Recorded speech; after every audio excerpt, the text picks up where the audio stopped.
औरत का सपना होता है माँ बनने का, लेकिन क्या हो अगर वो सपना अधूरा रह जाए। नमस्कार, मैं हूँ आपके साथ शिखा शर्मा। स्वागत करती हूँ फर्स्ट इंडिया की खास पेशकश हेल्थ फर्स्ट में। कहते हैं निसंतानता और इससे जुड़ी कुछ बातें पुरानी हो चुकी हैं, लेकिन क्या हो कि दुनिया देखकर नाक चढ़ाए और जहां जाओ वहां अपशगुन हो जाए। एक समस्या ये भी है कि ना जाने कितने टेस्ट करवाए लेकिन फिर भी कुछ नतीजा ना आए। लेकिन अब चर्चाओं में आईवीएफ की एक तकनीक भी है। क्या होती है ये तकनीक और समाज में अभी भी इससे जुड़ी जो भ्रांतियां हैं उनको लेकर क्या मानना होता है डॉक्टर का, ये हम जानेंगे, क्योंकि आज हमारे साथ स्टूडियो में मौजूद हैं डॉक्टर ज्योति बंसल, ऋतु आईवीएफ डायरेक्टर। बहुत स्वागत है आपका। नमस्कार डॉक्टर ज्योति बंसल जी, क्योंकि आईवीएफ को लेकर के आपने जो शुरुआत की थी 2022 में, और अब तो ये भी हर घर में चर्चा है कि गुड न्यूज़ कंफर्म है, और एक मूवी भी आई थी इससे जुड़ी, लेकिन कंफर्म चूँकि अब घर घर तक राजधानी जयपुर में कह सकते हैं जो सफ़र था आपका वो 2022 से शुरू किया था। क्लिनिक घर से ही शुरुआत था, लेकिन अब एक जाना माना नाम है आपके क्लिनिक का। अब तो शुरुआत से लेकर हम जानेंगे कि किस तरह से आपका सफ़र रहा, लेकिन उससे पहले क्योंकि समाज में कुछ भ्रांतियाँ इनफर्टिलिटी या कहें निसंतानता से जुड़ी है, एक टैबू के रूप में अभी भी इसे देखा जाता है। लेकिन डॉक्टर ज्योति बंसल, आपका क्या मानना है एज अ डॉक्टर, आप इसे कैसे देखते हैं? जी, सबसे पहले तो मैं फर्स्ट इंडिया का धन्यवाद करना चाहूँगा कि आज उन्होंने ऋतु आईवीएफ को एक मौका दिया जो अपनी बात आपके प्लेटफॉर्म के माध्यम से हम लोगों तक पहुँचा सकें। तो ऋतु आईवीएफ की शुरुआत हमने 2022 में, जैसा कि आपने कहा, हमने घर से शुरू किया था, एक अच्छी उम्मीद और एक अच्छे विश्वास के साथ। लोगों का जब विश्वास मिला, उनका सपोर्ट मिला, तो आज ऋतु आईवीएफ आप सबकी वजह से एक जाना माना नाम है। जैसा कि आपने सवाल पूछा या बताया कि आईवीएफ को लेके अभी भी एक टैबू जो है वो हमारे समाज में है, और बिल्कुल है। हम बहुत जल्दी हमारा समाज जजमेंटल हो जाता है जैसे ही उन्हें पता चलता है कि या तो कपल्स आईवीएफ का ट्रीटमेंट करा रहे हैं या वो किसी आईवीएफ क्लिनिक को विज़िट कर रहे हैं, तो कुछ ना कुछ कमी होगी, या तो फीमेल में कुछ कमी होगी, नहीं तो मेल में कुछ कमी होगी। मैं इस चीज़ को थोड़ा अलग तरह से देखता हूँ। जैसे कि टेक्नोलॉजी है, आज से कुछ समय पहले तक शायद हम उसके लिए उतना एडेप्टेबल नहीं थे, उसको स्वीकार नहीं करते थे। बट टेक्नोलॉजी जैसे जैसे बढ़ना शुरू हुई, अभी रिसेंटली हम देख रहे हैं एआई, हर किसी को पता है कैसे है। तो जब कोई नई चीज़ आती है तो उसके दो तरीके होते हैं। एक ये कि या तो हम उसको एडप्ट करें, उसको स्वीकार करें और उसका एडवांटेज लें, और या फिर ये कि बस हमें मजबूरन उस चीज़ को करना पड़ रहा है, उसको यूज़ लेना पड़ रहा है। तो आईवीएफ भी जो है वो एक साइंस है, एक छोटी सी। जो लोग इसको अच्छे से यूज़ करके इसका एडवांटेज लेते हैं, वो अपनी परिवार को और अपनी खुशियाँ पूरी कर लेते हैं। बट कुछ कपल्स, कई बार ऐसा होता है कि इस जर्नी में बहुत ज़्यादा लेट हो जाते हैं, तो उनके लिए सफ़र थोड़ा सा मुश्किल हो जाता है। तो जैसे कि अपन कहें कि आज अपन यदि कोई भी प्रोडक्ट है, अपन कार लेते हैं, फ़ोन लेते हैं, लोग इस चीज़ को मानते हैं कि भाई आईवीएफ जिनको प्रॉब्लम होती है वही कराते हैं। ऐसा नहीं है। तो जब अपन कोई कार लेते हैं, फ़ोन लेते हैं, और उसको यूज़ करने में अपने को यदि कोई प्रॉब्लम आ रही है तो अपन वर्कशॉप जाते हैं, रिपेयर करते हैं। तो आईवीएफ सेंटर भी बस उस एक ब्रिज की तरह ही है कि आज किसी भी कपल को कंसीव होने में यदि प्रॉब्लम आ रही है तो एक आईवीएफ सेंटर को विज़िट करते हैं, अपनी जो प्रॉब्लम है उसको सॉर्ट आउट करते हैं और अपनी प्रेगनेंसी और अपनी पेरेंटहुड की जर्नी को आगे बढ़ाते हैं।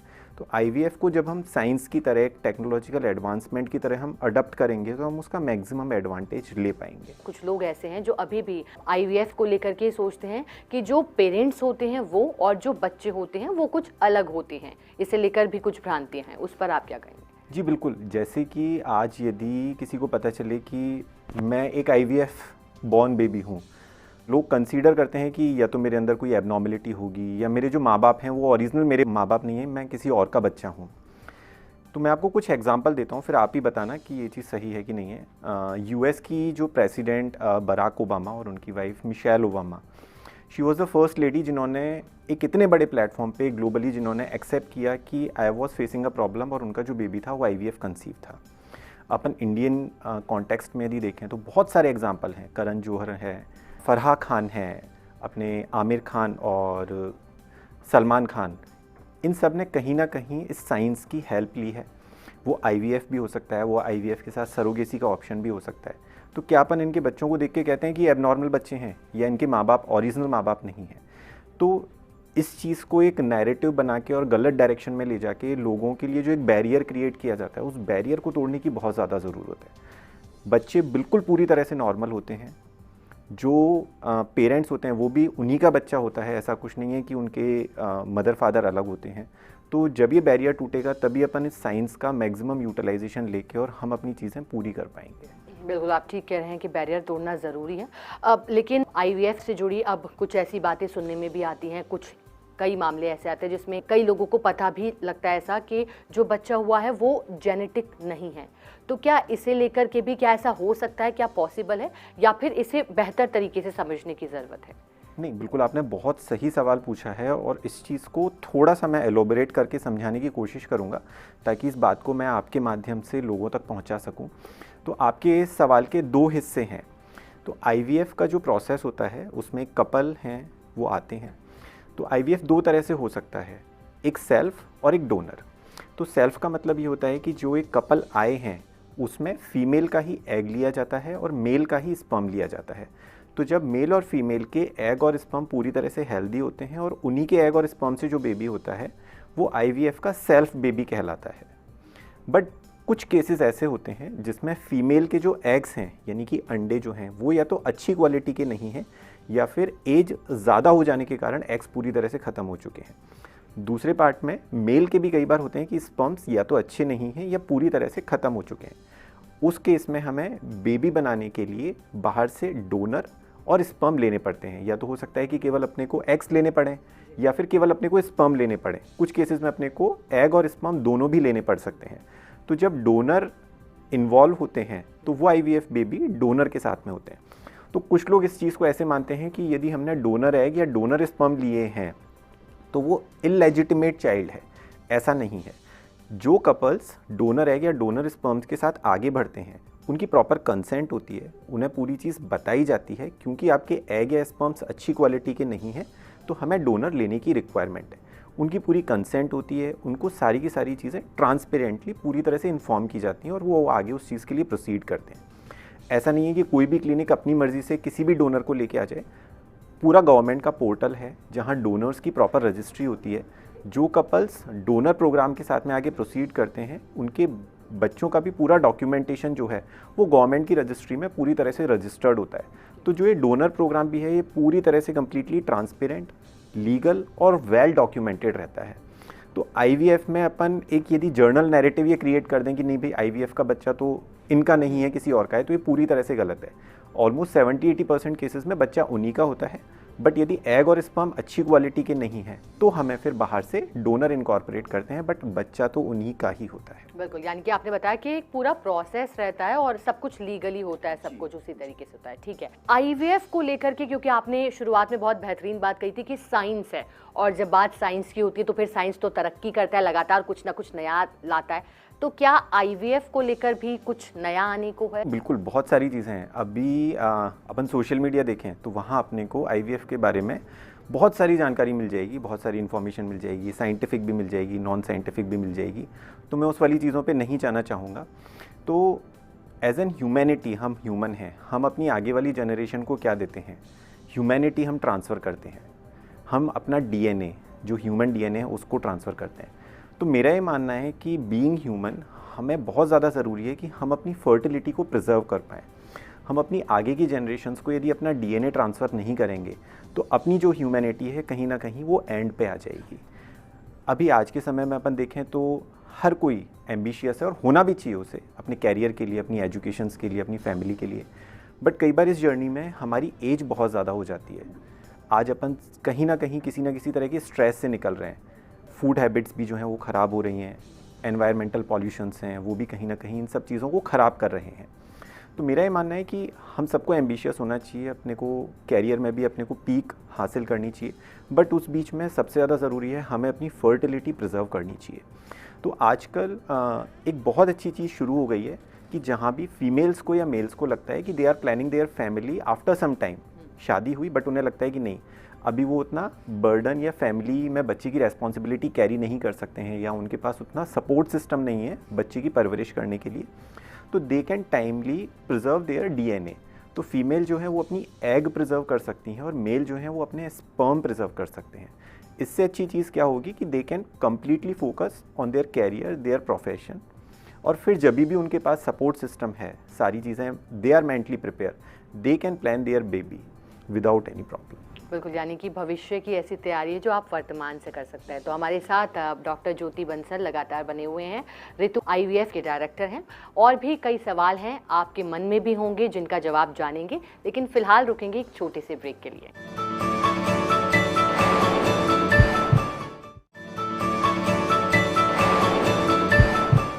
ब्रेक के बाद स्वागत है आप सभी का फर्स्ट इंडिया की खास पेशकश हेल्थ फर्स्ट में। आज हमारे साथ स्टूडियो में मौजूद हैं डॉक्टर ज्योति बंसल और लगातार हम चर्चा कर रहे हैं निसंतानता, इनफर्टिलिटी को लेकर के, और बता रहे हैं कि कैसे निसंतानता को लेकर की भ्रांतियां हैं, समाज क्या सोचता है, लेकिन अब किस तरह से आगे बढ़ने की जरूरत है। डॉक्टर ज्योति बंसल जी, जानना चाहेंगे क्योंकि ऋतु IVF की हम बात कर रहे हैं, गुड न्यूज़ कन्फर्म की बात कर रहे हैं, और हर घर की झोली में खुशियाँ आने को तैयार है जिनको इस तरह की परेशानी है या फिर इनफर्टिलिटी, संतानता की परेशानियों से वो जूझ रहे हैं।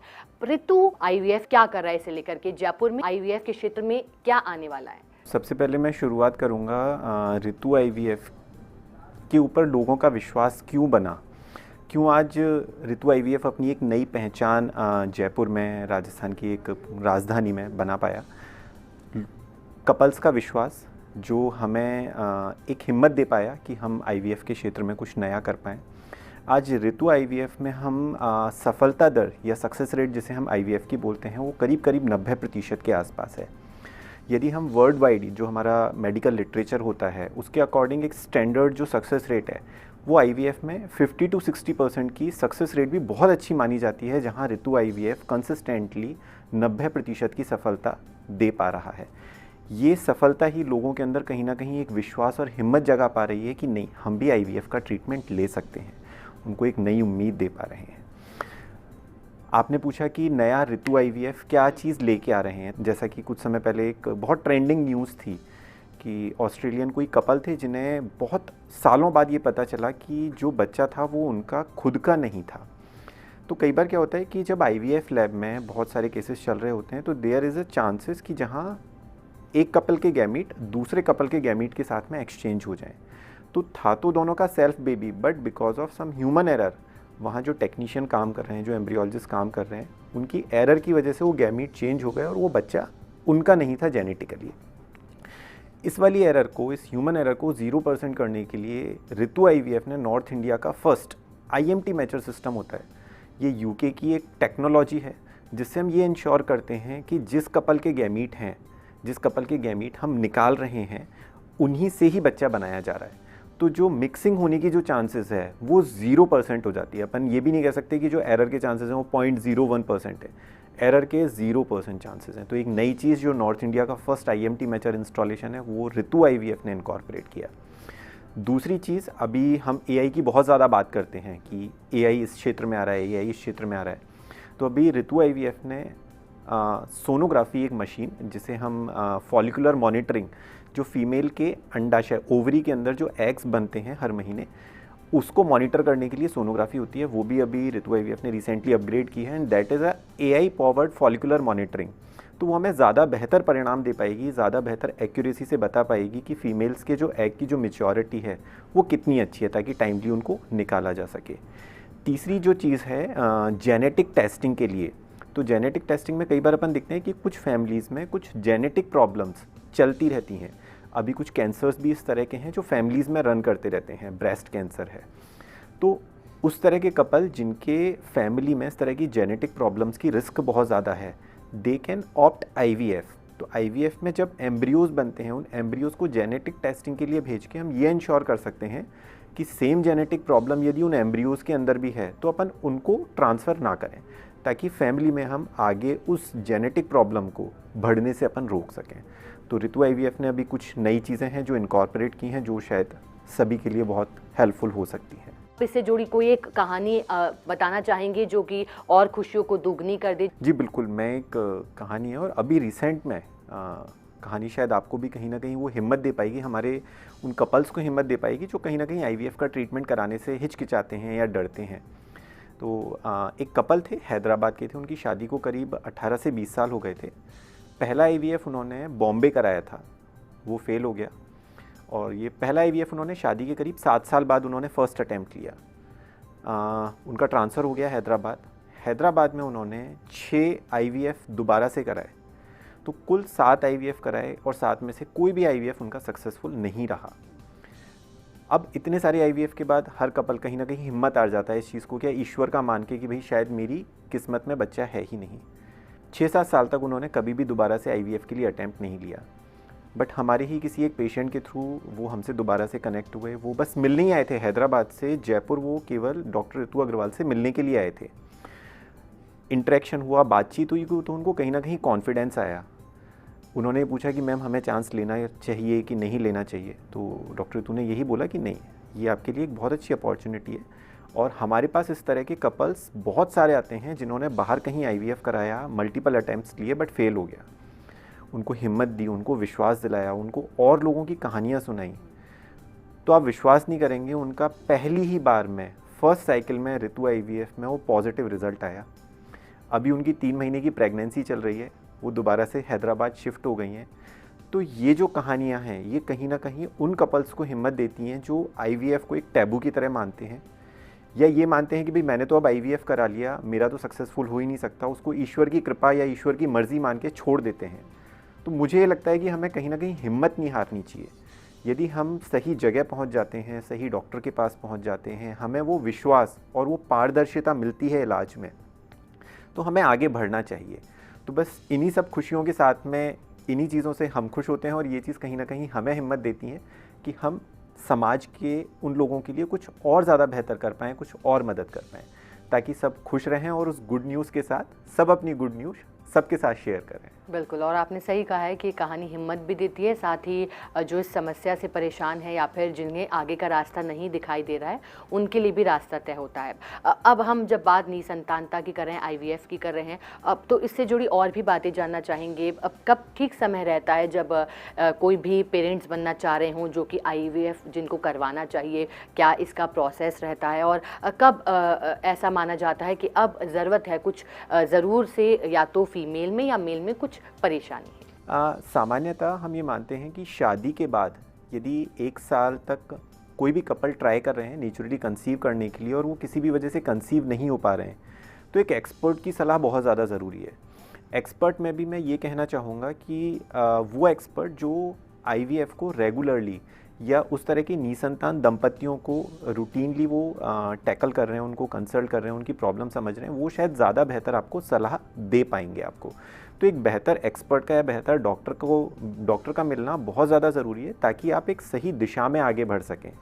कई बार होता है कि हम जैसे होता है ना कि हमारे आसपास के लोग ही कि नहीं उस डॉक्टर के पास मत जाना, ये मत करना, वो तो इसका बच्चा नहीं होता, वो तो किसी और का बच्चा डाल देंगे।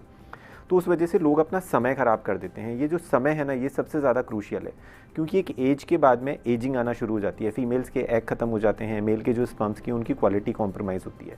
तो सबसे ज़्यादा जो ज़रूरी चीज़ है वो है टाइम। यदि हम टाइमली सही एक्सपर्ट से सही सलाह लें तो शायद हमें सही डायरेक्शन के साथ में सही आउटकम मिल पाएगा।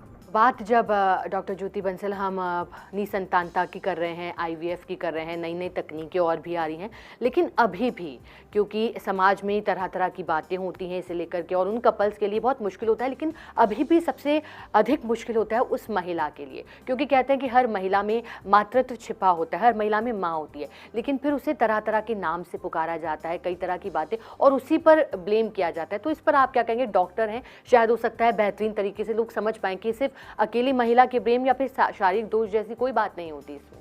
नहीं, बिल्कुल। जैसा कि अपन पहले भी बात कर रहे थे कि IVF को लेके जो एक टैबू बना हुआ है, तो IVF तो एक साइंस है, इसको लेकर टैबू बना हुआ है। सिमिलरली हमारी सोसाइटी के अंदर अभी भी या तो महिला को मानने पे मजबूर कर दिया जाता है या महिला खुद से ही मान लेती है कि यदि बच्चे नहीं हो रहे हैं तो कमी मुझ में ही होगी।